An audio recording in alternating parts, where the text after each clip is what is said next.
Hello, everyone. Today is Saturday, December 18th, 2021. Ethiopia detains 3 journalists for promoting terrorism. This is taken from the Voice of America.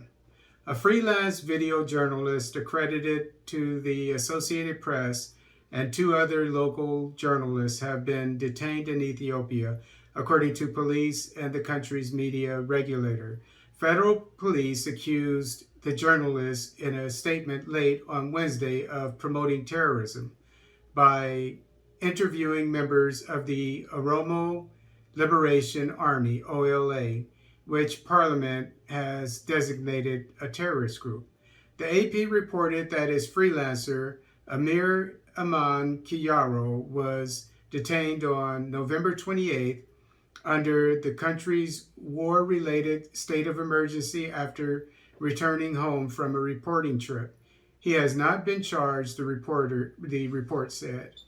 Quote, "These are baseless allegations. Kiyaro is an independent journalist who has done important work in Ethiopia on all sides of the conflict," unquote. AP executive editor Julie Pay said in a statement, quote, "We call on the Ethiopian government to release Kiyaro immediately," unquote. The police statement identified the other detained journalists as independent cameraman Thomas Ngida and Adisu Mulune of the state-affiliated Fana Broadcasting Network.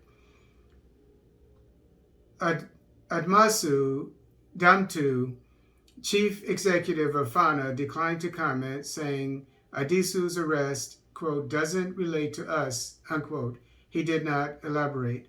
The journalist could face 7 to 15 years behind bars for violating Ethiopia's state of emergency and anti-terrorism law. Federal Police Inspector Tesfaye Olani told state media. Asked about the latest arrest, Ethiopia's media regulator said police detained the 3 journalists for, quote, "violating the law of the land," unquote. Quote, "They were caught while producing promotional content for a group that has been designated as a terrorist organization," unquote. Mohammed Edris, head of the Ethiopian Media Authority, told Reuters, referring to the OLA. The OLA did not immediately respond to a request for comment. Edris dismissed accusations of a clampdown on media freedom, saying, quote, "The reality on the ground is that there are more media outlets and journalists freely working in the country now than ever," unquote. So I would have to side with the Ethiopian government. The OLA is a terrorist organization. It has been deemed a terrorist organization officially by the Ethiopian government.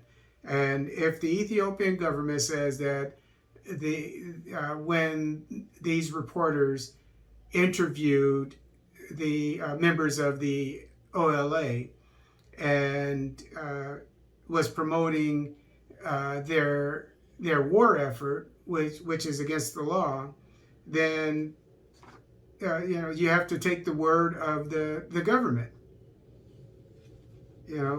Perhaps they shouldn't have been interviewing people who are deemed terrorists in a country that you're a visitor of.